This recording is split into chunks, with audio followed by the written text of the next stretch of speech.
Hello everyone. अभी हम लोग इकोनॉमिक्स से यानी सोशल साइंस यानी इकोनॉमिक्स से अभी हम लोग लगभग 6 क्वेश्चन अभी पढ़ेंगे। ठीक है।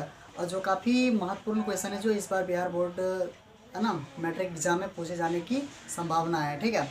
तो आइए हम इस क्वेश्चन को अब स्टार्ट करते हैं। देखिए काफ़ी मज़ेदार क्वेश्चन मिलेगा ना।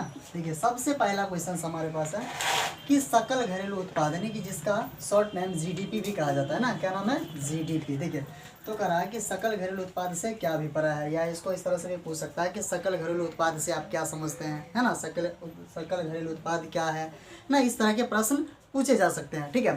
तो आइए इन सारे प्रश्नों को हम जानते हैं। देखिए पहला क्वेश्चन है ना कि सकल घरेलू उत्पाद से आप क्या समझते हैं। तो क्या जवाब दीजिएगा कि एक देश की सीमा के अंदर किसी भी दी गई समाप्ति, जब करा कि किसी भी देश के अंदर क्या होता है कि एक सीमा दिया हुआ रहता है, तो प्रायः एक वर्ष में कितना, लगभग एक वर्ष में या उत्पादित समस्त अंतिम वस्तुओं तथा सेवाओं का कुल बाजार या फिर मौद्रिक मूल्य को उस देश का सकल घरेलू उत्पाद कहा जाता है। मतलब क्या, देखिए फिर से समझिए कि सकल घरेलू उत्पाद का मतलब होता है कि किसी भी देश में है ना एक साल भर का क्या होता है, एक समय अवधि दिया हुआ रहता है, उसके अंदर है ना कि जितने भी उस साल भर के अंदर जितने भी उत्पादित वस्तु होता है नहीं, अंतिम उत्पादित वस्तु होता है या फिर सेवा होता है, उसका सारा कुल बाजार जो होता है वो क्या होता है, बाजार या फिर मौद्रिक मूल्य जो होता है ना उस देश का सकल घरेलू उत्पाद कहलाता है। जो साल भर में जितना वो उत्पादित किया वस्तु नहीं, पूरे समय जितना समय वो दिया हुआ रहता है, एक साल भर में जितना वस्तु को उत्पादित करता है या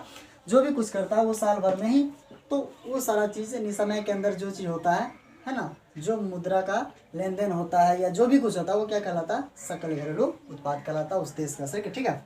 दूसरा प्रश्न कह रहा है कि स्वयं सहायता समूह से आप क्या समझते हैं। इसका दूसरा नाम भी है कि सेल्फ हेल्प ग्रुप, है ना। क्या पूछ रहा है कि स्वयं सहायता समूह, जिसको हम लोग कह सकते हैं सेल्फ हेल्प ग्रुप। ठीक है।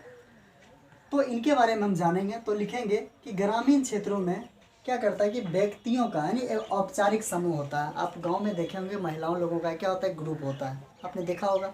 तो वही चीज़ कह रहा है कि महिलाओं या फिर पुरुषों का क्या होता है कि एक स्वयं से एक ग्रुप होता है, औपचारिक ग्रुप होता है, जो अपनी बचत तथा बैंकों से ऋण लेकर के, ठीक है, अपनी बचत या फिर बैंक से क्या करता है, ऋण लेता है, कर्जा लेता है, फिर क्या करता है, ऋण लेने के बाद वो अपनी आवश्यकताओं की पूर्ति करता है। ठीक है। और विकास गतिविधियां चला करके गांव या फिर गांव का विकास या फिर महिलाओं सशक्तिकरण में क्या होता है, योगदान देता है। तो इसी को हम लोग क्या बोलते हैं, स्वयं सहायता समूह कहते हैं। ठीक है। इस या फिर से इसको समझ लेते हैं कि ग्रामीण क्षेत्रों में क्या करता है कि व्यक्ति या फिर महिलाओं का क्या होता है बाबू, एक ग्रुप होता है जो अपनी बचत या फिर बैंक से ऋण लेकर के अपनी ज़रूरतों को पूरा करता है और विकास की गतिविधियों को गांव में चलाता है ना, महिला सशक्तिकरण में योगदान देता है। तो उसी को हम लोग क्या कहेंगे, स्वयं सहायता समूह कहेंगे। ठीक है। तो उम्मीद करता हूँ कि आप समझ रहे होंगे। अगला प्रश्न है क्वेश्चन नंबर 3 कह रहा है कि आर्थिक नियोजन क्या है ना। क्वेश्चन क्या कह रहा है, क्वेश्चन नंबर 3 में कह रहा है कि आर्थिक नियोजन। ठीक है।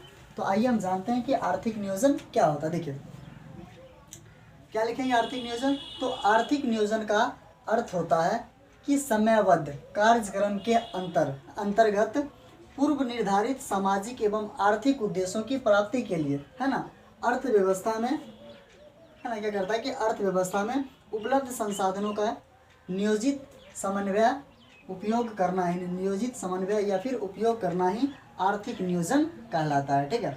फिर से इसको जान लेंगे या याद कर लेंगे कि आर्थिक नियोजन क्या है। तो बोलेंगे कि आर्थिक नियोजन का अर्थ होता है कि एक समयबद्ध कार्यक्रम के अंतर्गत पूर्व निर्धारित सामाजिक एवं आर्थिक उद्देश्यों की प्राप्ति के लिए, ठीक है, अर्थव्यवस्था में उपलब्ध संसाधनों का नियोजित करना या समन्वय नियोजित समन्वय का उपयोग करना ही क्या होता है, आर्थिक नियोजन कहलाता है। ठीक है।